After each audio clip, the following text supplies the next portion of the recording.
আল্লাহ নবীকে 40 নবুয়ত দিয়েছে। নবীজি বলেন, চাচা কালিমা পড়ে মুসলমান হয়ে যাও, তোমরা আমার গোষ্ঠীর লোক, তোমরা আমার ঘরের লোক, তোমরা আমার পরিবারের লোক। চাচা গো, যদি মুসলমান হও 360টা মূর্তির পূজা করা লাগবে না, এক আল্লাহর ইবাদত করলেই মহান আল্লাহ সকল সমস্যার সমাধান করে দিবেন। আল্লাহু আকবার। সুতরাং 360টা মূর্তির পূজা করার দরকার নাই। আগে চাচা পড়ো লা ইলাহা ইল্লাল্লাহ, এক আল্লাহ ছাড়া কোনো মাবুদ নাই। আবু জাহেল এই কথা শোনার পরে তার চান্দি গরম হয়ে গেছে। ডাক দিয়ে বলে, মুহাম্মদ 40 হয়ে গেছে, 40-এর আগে বালুই ছিল, এখন 40 হয়ে গেছে, তুমি কখন নবী হইলা? তোমার সার্টিফিকেট কি? সার্টিফিকেট দেখাও। নবী বলেন, কোন সার্টিফিকেট দেখানোর দরকার নাই, তোমরা আমার বংশের লোক, তোমরা আমার ঘরের লোক, তোমরা কালিমা আগে পড়ো, তোমাদের কাছে আগে মেসেজটা পৌঁছে দেই, তারপরে দেখবা গোটা পৃথিবীর জমিনে আমি নবী যখন কালিমার দাওয়াত দিব, আমি নবী যখন এক আল্লাহর দাওয়াত দিব, শুধু তাকে দেখবা গোটা পৃথিবীর মানুষ কালিমা পড়ে মুসলমান হয়ে যাবে। নবী যখন এই কথা বলেন, আবু জাহেল রাগান্বিত হয়ে নবীকে একটা থাপ্পড় মারলেন। নবীজি হাতটা ধরে বলেন, চাচা গো, আগো চাচা, তোমরা তো জানো ছোটবেলা আমার মাকে হারাইছি, আমার বাবাকে হারাইছি, আমার মাও নাই, বাবাও নাই। আগো চাচা, আমাকে মারো, কেন মারো গো চাচা? আমাকে আর মারো না চাচা, একটা থাপ্পড় দিছো, জীবনে কোনোদিন তুমি আমাকে থাপ্পড় দেয় নাই, কিন্তু আজকে থাপ্পড় দিলা। চাচা আমি কষ্ট পাই নাই, কিন্তু তুমি বলো তোমার হাতে ব্যথা পাইছনি। আল্লাহু আকবার বলেন। আবু জাহেল বলে, সর্বনাশ, মুহাম্মদকে আমি মারলাম, মুহাম্মদকে থাপ্পড় দিলাম, আর মুহাম্মদ আমাকে জিজ্ঞাসা করে আমি ব্যথা পাইছি নি। সর্বনাশ, সর্বনাশ, সেটা কোনো সাধারণ মানুষ নয়। তারাও জানতো আমাদের নবী কোনো সাধারণ মানুষ নয়, তারপরেও তারা কালিমা পড়তো না। তারা একটাই চিন্তা করতো, আমার বাপ দাদা 14 গোষ্ঠী তারা সবাই মূর্তি পূজা করে, আমি কেমনে মূর্তি পূজা ছাইরে এক আল্লাহর পূজা করব? তারা এই জিনিসটা চিন্তা করত। এই জন্য বন্ধু, আমাদের সমাজে এমন কিছু মানুষ আছে যারা চিন্তা করে, আমার বাপ দাদা করতো আওয়ামী লীগ, আমার বাপ দাদা করতো বিএনপি, এখন আমি কেমনে ইসলামিক দলগুলো করি, কেমনে হুজুরদেরকে বুদ্ধি করা, বলেন ঠিক না? এ বন্ধু, তুমি যদি এই চিন্তা করো, জীবন চলবে না, আখিরাত চলবে না, আখিরাত বরবাদ হয়ে যাবে। ওই যে বেলালের কথা বলছিলাম, 3টা পাথর নবীকে 3 দিন পরে উদাম করে এমনি দেখায়। ওগো নবীজি, আমি বেলাল আজকে 3 দিন ধরে মক্কার জমিনে আসছে, আমার কোনো খাবার নাই। ওগো নবীজি, আমি 3 দিন ধরে বেলাল আসছি, হাফসি দেশ থেকে, আমার খাবার নাই, আমার পেটে পাথর বাঁধা। ওগো নবীজি, আমাকে একটু খাবার দেন, আমাকে একটু খাবার দেন। নবী, আমি আর সহ্য করতে পারি না। বন্ধুরে, হাদিসের মধ্যে পড়লাম, নবীজি এই ঘটনা দেখার পরে, নবীজি এই চোখে, তিনার চোখে এই দৃশ্য দেখার পরে, নবীজি তিনার শরীর থেকে জামাটা উঠায়া বেলালকে বলে, বেলাল আমার পেটের দিকে তাকায় দেখ, আমি নবী আজকে 5 দিন ধরে, 1 সপ্তাহ ধরে আমার পেটে কোনো খাবার নেই। আরে বেলাল, আমি নবী যদি বলি আসমানের নিচে জমিনের উপরে সমস্ত জায়গাটা আমার জন্য লিপিবদ্ধ করে দিবে, আমি যদি বলি আমাকে আল্লাহ উহুদ পাহাড়টা স্বর্ণ বানায় দিবে বেলাল, তারপরেও তো আমি আল্লাহর কাছে কোনো সময় এক বেলার খাবারের জন্য আবদার করি না। আরে বেলাল, তুমি 3 দিন ধরে খাও না। বেলাল, দাঁড়াও দাঁড়াও দেখি আমি আমার ফাতেমার ঘরে কোনো খাবার আসেনি। এ বন্ধু, ফাতেমাকে জিজ্ঞেস করলেন, ফাতেমা আমার ঘরে যদি কোনো খাবার থাকে, হাফসি দেশের কালো বেলালকে দাও না কিছু খাইতে। ফাতেমা বলে, বাবা গো, তুমি কি বলো বাবা? ওগো বাবা, আজকে ঘরে কোনো দিন 5 দিন ধরে আমার চুলায় কোনো আগুন ধরে না গো বাবা। ওগো বাবা, 5 দিন ধরে আমার চুলায় কোনো আগুন জ্বলে না বাবা, তুমি কেমনে খাবারের কথা বলো? বেলাল এই কথা শোনার পরে সাথে সাথে বেলাল সাজদায় পড়ে গেছে আর কান্না করা শুরু করে দিয়েছে। আর আল্লাহর কাছে বলে, ওগো দয়ার মালিক, যেই রাসূলের কাছে আসলাম হাবশী দেশ থেকে কালিমা পড়ে মুসলমান হওয়ার জন্য, আজকে বুঝি ওই নবীর পেটে পাথর বাঁধা। আল্লাহ তুমি ওই নবীকে খাবার দাও, ওই নবীকে খাবার দাও। আল্লাহ তাআলা জিবরাইল আমিনকে পাঠিয়ে দিয়েছে, জিবরাইল যাও যাও আমার হাবিবের কাছে যাও, আমার সালাম দাও, আর আমার হাবিবকে বলো, আমার হাবিব যদি বলে আমি আল্লাহ আমার হাবিবের জন্য উহুদ পাহাড়টা স্বর্ণ বানায় আমি দিয়ে দিলাম।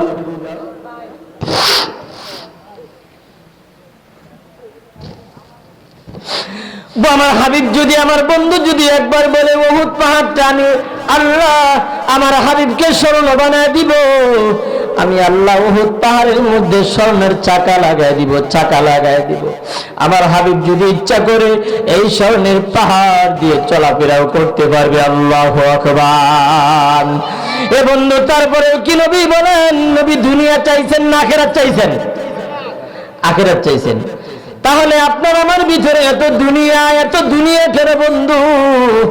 আল্লাহর নবী তো দুনিয়া চাই না, আল্লাহর নবী তো আখিরাত চাইছে। শুধু তাই না রে বন্ধু,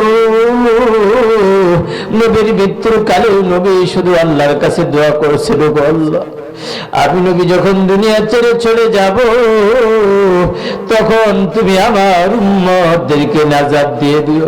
আল্লাহ আমার উম্মত যতদিন দুনিয়াতে থাকবে আল্লাহ আমার উম্মতদেরকে আযাব দিও না, গজব দিও না, ধ্বংস করিও না আল্লাহ।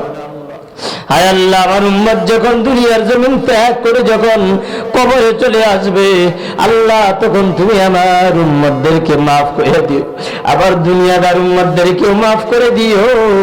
বেলালের মতো যে সমস্ত আমার সাহাবীর মতো বেলালের মতো যারা থাকবে দুনিয়ার আইনাওয়ালা উম্মত তাদেরকেও তুমি মাফ করে দিও। নবী মৃত্যুর সময় কান্না করে জিবরাইল আমিন এসে বলে, ইয়া রাসূলুল্লাহ ইয়া হাবিবাল্লাহ কেন কান্না করেন? আল্লাহ বলেছেন আপনি কি আপনার সন্তানের জন্য কান্না করেন, না আপনার নাতির জন্য কান্না করেন, হাসান হুসাইনের জন্য কান্না করেন, নাকি আপনার মেয়ে ফাতেমার জন্য কান্না করেন, নানির জন্য কান্না করেন? নবীজি বলে, হ্যাঁ জিবরাইল ভাই আল্লাহকে জানায় দাও আমি আমার ছেলের জন্য কান্না করি না, মেয়ের জন্য কান্না করি না, আমি আমার নাতির জন্য কান্না করি না, আমি নবী কান্না করি আমি নবী চলে যাব, আমার উম্মতরা দুনিয়াতে থাকবে, আমার উম্মত যখন কবরে চলে যাবে আমি নবী এই জন্য কান্না করি আল্লাহ যেন আমার উম্মতদের আখিরাত সুন্দর করিয়া দেয়, এই জন্য আমি নবী কান্না করি। আল্লাহু আকবার। বন্ধু শুধু তাই না, নবী হাসরের মাঠেও কান্না করবেন, আল্লাহুম্মা ইয়া উম্মতি আল্লাহুম্মা ইয়া উম্মতি, আল্লাহ তুমি আমার উম্মতদেরকে বাঁচা দাও। এ বন্ধু কার জন্য দুনিয়াদারি করো, কার জন্য বাড়ি গাড়ি ধন সম্পদ করো, কার জন্য তুমি বাহারে সাজাইলা টাকা পয়সা ধন সম্পদের মালিক হইলা, কার জন্য তুমি বন্ধ বড় জমি রাইখে যাইবা, ব্যাংক ব্যালেন্স রাইখে যাবে, কার জন্য রাখবা? আল্লাহ তাআলা তো আজ থেকে ১৫০০ বছর আগে জানাই দিয়েছেন। আল্লাহ তাআলা বলছে, হে বান্দা হে গোলাম, দুনিয়া তো তোমার কেউ আপন না, তোমার বন্ধু বান্ধব ভাই বেরাদার কেউ তোমার আপন না, তোমার ছেলে মেয়ে কেউ তোমার আপন না। আল্লাহ ১৫০০ বছর আগে জানাই দিয়েছেন। আল্লাহ তাআলা বলেন, ইয়াউমা ইয়াফিরুল মারউ মিন আখি ওয়া উম্মিহি ওয়া আবি ওয়া সাহিবাতিহি ওয়া বানি লিকুল্লি ইমরিইন মিনহুম ইয়াউমাইযিন শাআনুন ইউগনি। আল্লাহু আকবার। আর চিৎকার দিয়ে বলেন না আল্লাহু আকবার। এ বন্ধু আজ থেকে ১৫০০ বছর আগে আল্লাহ জানায় দিয়েছেন, তোমার ছেলে মেয়ে, তোমার বউ, তোমার বাচ্চা, তোমার মা বাবা তোমার কেউ আপন নয়, তোমার আপন যদি থাকে একমাত্র একজন, তোমার আমার আপন, তিনি কে? আরো চিৎকার দিয়ে বলেন না কে? আরো জোরে চিৎকার দিয়ে বলেন কে? আল্লাহ। একমাত্র আপন আল্লাহ। বন্ধু এই পৃথিবীতে তুমি যাকে আপন মনে করতেছ কেউ তোমার আপন নয়, কারণ আপন যদি হইতো আল্লাহ তাআলা কুরআন নাজিল করে জানায় দিয়েছেন, এটা কি মিথ্যা না সত্য? আল্লাহর কুরআন মিথ্যা না সত্য? সত্য। সুতরাং আল্লাহর কোরআন যদি সত্য হয়, আমার কথা মিথ্যা না সত্য? সত্য। এখন মানার ক্ষেত্রে আমরা সত্যিকারে মানব না ছেড়ে দিব? মানব, মানব তো ইনশাল্লাহ। এই জন্য ভাই, যার জন্য পাহাড় করছো, যার জন্য বেঞ্চ করছো, যার জন্য বাড়ি গাড়ি করছো, দেখো তো আজকে চোখটা বন্ধ করে দেখো, চোখটা বন্ধ হয়ে যাক। এমনও দেখা যায় আমরা মিডিয়া ফেসবুকে দেখি যে বাবা লাশ দুনিয়াতে টাকা অবস্থায় সন্তান বাগাবন্টনে বাবার লাশটা দাফন করে না। কথা বলেন ঠিক কিনা? একদিন, 2 দিন, 3 দিনও চলে যায়। কথা বলেন ঠিক কিনা? এই জন্য সম্পদ কার জন্য রেখে যাইতেছেন? এই সম্পদ কি সাক্ষী হবে? হ্যাঁ, এই সম্পদ কি আপনার কবরে যাবে? আপনার জন্য কি আল্লাহর সামনে দাঁড়াবে? খোদার কসম কে বলি, যদি দাঁড়াইতো তাহলে কোটি টাকা লাগলেও আগে আখিরাত কিনে নিতাম, তারপরে দুনিয়া কামাইতাম। কি বলছি বুঝছেন? আখিরাত কিনে নিতাম আল্লাহর কাছ থেকে, টাকাতে কিনা যায়নি। পারবেন না তো? কোটি কোটি টাকা, এমপি মন্ত্রী মরে যায়, লাইফ সাপোর্টে থাকে, মৃত্যুর সময় টাকা কি বাঁচাইতে পারে?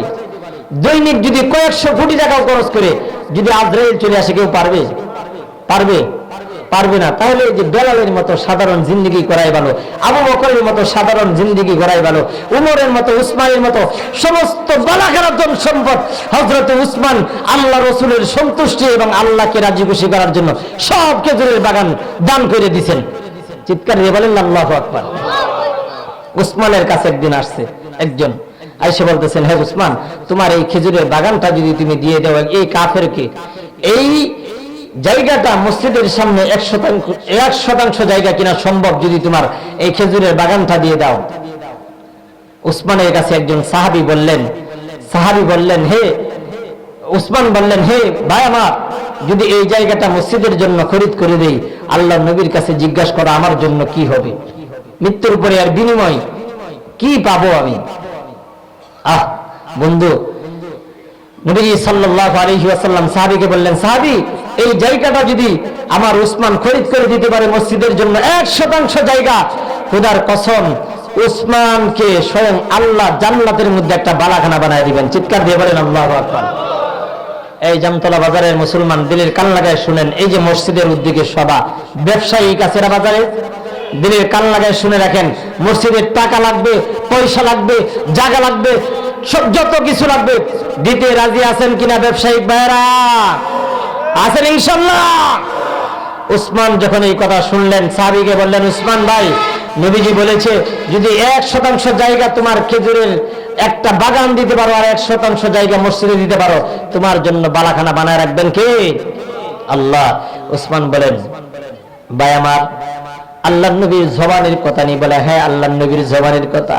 আহা বন্ধু, খোদার কসম করে বলি রে বন্ধু, যদি এই যুগে নবী থাকতো, কোনো আলেম উলামা দরকার ছিল না, কোনো কিছুর দরকার ছিল না, গোটা পৃথিবীর মানুষ রাসূলের কদমে চুম্বন দিত। কথা বলেন ঠিক কিনা?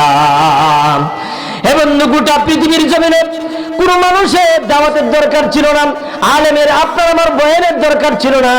কিন্তু এই যুগে যদি নবীকে একটা বার দেখতে পারতাম, বন্ধুরে, নবীর যুগের মানুষ যদি হতে পারতাম, খোদার কসম আমার দিলের যে তামান্না রে, নবীর খেদমতে একবার হাজিরা দিতাম, মৃত্যুর আগে কোনদিন নবীর দরবার থেকে আমি নুরি বিদায় নিতাম না। আল্লাহু আকবার। বন্ধু, নবী হারাইছি কি সব হারাই গেছি? হ্যাঁ, নবী হারাইছি কি সব হারাইছি? না না, নবী হারাইছি তো সব হারাই না। এখানে একটা কথা চলে আসছে, বন্ধুরে, নবী দুনিয়াতে থাকবেন না। আল্লাহ তাআলা বলেন, নবীজি বলেন, এমন একটা সময় আসবে আমি নবী থাকবো না, আল্লাহ তাআলা নবীদের দরজা বন্ধ করে দিবেন। আনা খাতামুন নাবিয়্যিন লা নাবিয়্যা বাদি। আমি নবী যেদিন দুনিয়াতে থাকবো না, আল্লাহ পাক নবীদের দরজা একবারে টোটালি তালা লাগায় দিচ্ছে। আর কোনদিন নবী আসবে না রে, আখিরি জামানার নবী চলে গেছে, আপনার আমার নবী চলে গেছে রে, মায়া নবী চলে গেছে। এ বন্ধু, নবীর জন্য মাঝে মাঝে চিন্তা করে কান্না করি, আরে নবীকে যদি পাইতাম, আরে গোটা পৃথিবী, আমেরিকা, ইউরোপ সহ সব মানুষকে দাওয়াত দিয়ে এক হাতে এক বাক্যে কালিমা পড়ে আমরা সবাই মুসলমান হয়ে যাইতাম। হে বন্ধু, নবীরাই নবীদের দরজা বন্ধ। আপনি যে আমি এখানে বসা, আমি ছোট মানুষ, হুজুরের দিকে তাকান, নুরানির চেহারার দিকে তাকান। আরে আপনি হুজুরের দিকে তাকাইছেন তো আপনার সগীরা গুনাহগুলো মহান আল্লাহ মাফ করে দিয়েছেন, সব সগীরা গুনাহ জড়ে পড়ে গেছে। এই জন্য নবী নাই নবী, এই যে উলামায়ে কেরামকে পেয়ে গেছেন, রেখে গেছেন। আল্লাহ তাআলা বলেন, যতদিন পর্যন্ত এই জমিনে একজন আল্লাহওয়ালা বলনেওয়ালা একজন মানুষ থাকবে, আল্লাহ বলনেওয়ালা, ততদিন পর্যন্ত আল্লাহ আসমানটাকে এইভাবে শূন্যকারে ঝুলে রাখবেন। আর এই জমিনটাকে আল্লাহ ফেরাক মেরে দিচ্ছেন, এই জমিন এইভাবেই থাকবেন, নাড়াচাড়া করবেন না। বলেন না আল্লাহু আকবার। এ বন্ধু, এই জন্য আমার দিলের তামান্নারা আপনাদেরকে শোনাইলাম। আরে মনে বড় আশা, নবীকে দেখতাম কিন্তু কেমনে পায়। এই জন্য প্রতিদিন ঘুমে যাওয়ার আগে দোয়া করবেন, আল্লাহর কাছে বলবেন, আল্লাহ স্বপ্নে যুগে হলেও একবার নবীকে দেখায় দিও। পারেন না ইনশাআল্লাহ? দুরূদ পড়ে শুইবেন, ওযু কইরা সুন্দর করে পবিত্র অবস্থায় শুইবেন, আর বলবেন, আল্লাহ স্বপ্নে যুগে একবার হলেও নবীকে দেখায় দিও। দুরূদ পড়ে যদি আপনি 41 দিন এই আমলটা করতে পারেন, খোদার কসম, খোদার কসম, আপনি যদি নবীকে দেখার জন্য 40-41 দিন আমল করেন, আল্লাহ পাক স্বপ্নে যুগে আপনাকে দিনের নবীকে দেখায় দিতে পারেন। ভাই আমার, ওই যে উসমানের ঘটনা মনে আসেনি? উসমান বলে, আমার নবীর জবানের কথা যদি হয়, আমার দান করতে করতে শুধু 3টা খেজুরের বাগান আছে। কয়টা বাগান আছে? আহারে 3টা খেজুরের বাগান আছে।